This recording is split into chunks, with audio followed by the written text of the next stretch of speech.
Essa data de hoje tem que ser marcada na história do nosso país. Dia 5 de setembro de 2023 vai ficar conhecido pelo resto da história como o início da implementação de forma oficial do comunismo no Brasil.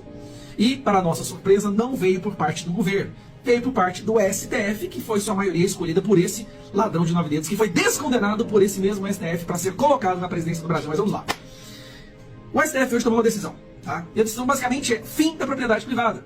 Na nossa Constituição fala que propriedade privada que for produtiva, né, não poderá ser desapropriada.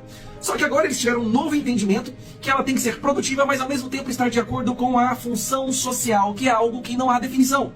É pela compreensão e entendimento deles que vai determinar se a sua propriedade pode ser desapropriada ou não. Preste bastante atenção. Se você mora numa chácara, se você tem uma casa, e o STF decidir que a sua casa ou a sua chácara não cumpre função social, o governo agora, o Estado brasileiro, poderá tomar de você essa propriedade. O fim da propriedade privada acabou de ter o seu primeiro passo de forma oficial numa decisão da nossa Suprema Corte. Agora, não acabou ainda não, deixa eu te explicar como que funciona esse trabalho de parceria da facção criminosa do PT e dos seus asseclas com a Suprema Corte do nosso Brasil hoje. Funciona assim. Lula fez uma live, uma dessas lives dele que ninguém assiste, a não ser os trechos de besteira que ele fala, que acabam sendo viralizados. E foi viralizado hoje um trecho onde ele fala que ele acredita que os votos dos ministros do STF deveriam ser sigilosos, ou seja, o povo não precisa saber como vota o ministro do STF. É isso mesmo. O pilar de uma democracia saudável é a transparência das ações das autoridades. Não há democracia se o povo não pode saber como as autoridades estão agindo, como elas se posicionam, justamente para saber se o povo poderá votar, deveria votar neles novamente ou não. Pois bem, Lula disse recentemente que quer que o voto dos ministros não seja de conhecimento público. Por quê? Eu vou te explicar. Embora eles tenham comprado o Centrão, eles sabem que mesmo comprando o Centro, eles nunca conseguiriam aprovar o aborto. Quem vai aprovar o aborto, já está tudo organizado, é o STF, legalizar o aborto. Então eles querem preservar os ministros do STF colocando o voto desses membros escolhidos pelo PT de forma sigilosa. Então vamos lá. O que o STF está fazendo até agora? Eles vão aprovar o aborto, acabaram de aprovar o retorno do imposto sindical, que os deputados anularam através de todo o processo, de todo o rito legal aqui no Congresso. Querem aprovar e já estão aprovando, legalizando as drogas, né? O marco temporal que nós votamos aqui, ou seja, vão entregar o Brasil para os índios, ou seja, qualquer índio que chegar na sua chácara, na sua casa e falar, ó, esse território, essa casa aqui é dos meus antepassados, esse território aqui é dos meus antepassados, aquela propriedade basicamente passa a ser dele e você tem que sair correndo de lá.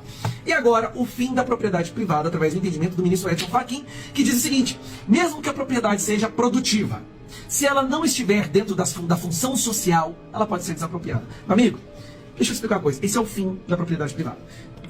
Talvez a coisa mais absurda que o STF tomou decisão agora esse ano, mais do que a legalização das drogas e o imposto sindical, é a relativização da propriedade privada. E eles acabaram de fazer isso. Então nós temos duas frentes para implementar o comunismo no Brasil. De um lado, o PT comprou o Centro, distribuiu 5 bilhões de emendas só ontem para poder aumentar a taxação, o maior peso de impostos do ombro do povo brasileiro, aumentar o Estado de uma forma como nunca se viu antes no Brasil e diminuir os nossos direitos, mas focando sempre na parte da economia, centralização econômica. A pauta de costumes, quem vai cuidar disso vai ser os seus colegas que foram colocados em posições como ministro do STF, que estão ali para trabalhar para liberar aborto, liberar a ideologia de gênero nas escolas, imposto sindical, marco temporal e agora o fim da propriedade privada.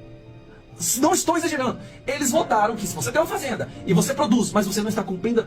Para mim, o que é função social, na minha opinião, é produzir algo que possa entrar no mercado e virar comida ou benefício para a população. Se a pessoa planta laranja, se ela planta banana, se ela planta, sei lá o que, cana, ela está cumprindo a função social, porque aquilo tudo vai chegar na mesa do consumidor, vai se transformar em alguma forma de produto ou serviço para o consumidor, para o povo brasileiro.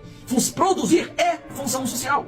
Mas agora, de acordo com o entendimento deles, pode até ser produtiva, mas se não cumprir função social, poderá ser desapropriada. Cara, isso não existe.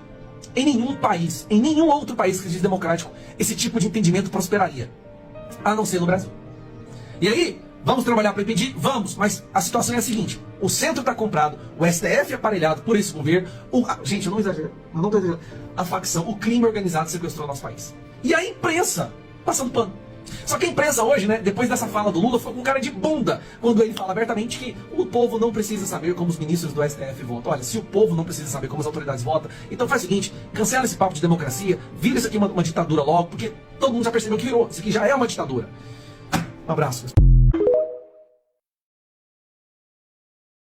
Se o Supremo decidir afrontando as atribuições do Congresso, o Congresso tem o dever moral de tomar a iniciativa de propor uma emenda à Constituição que repõe as atribuições do Congresso. O Supremo deve ser respeitado nas suas prerrogativas.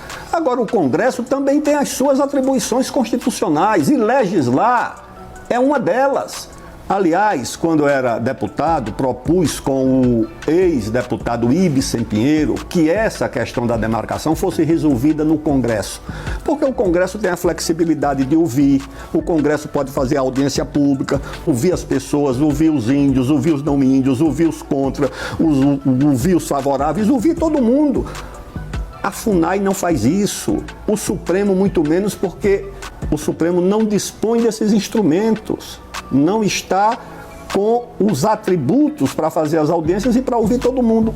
Isso deve ser uma prerrogativa do Congresso. O Congresso deve, tão logo essa decisão seja tomada, tá certo? Dizer, olha, então o Congresso vai legislar de acordo com a sua atribuição e vai restabelecer aquilo que a Constituição já diz, porque rigorosamente nós não temos mais Constituição no Brasil. Nós temos 11 constituições, porque o Tribunal Constitucional da Nação passou de Tribunal Constitucional da Nação à própria Constituição, ou a interpretar o que é a Constituição. Quinto movimento.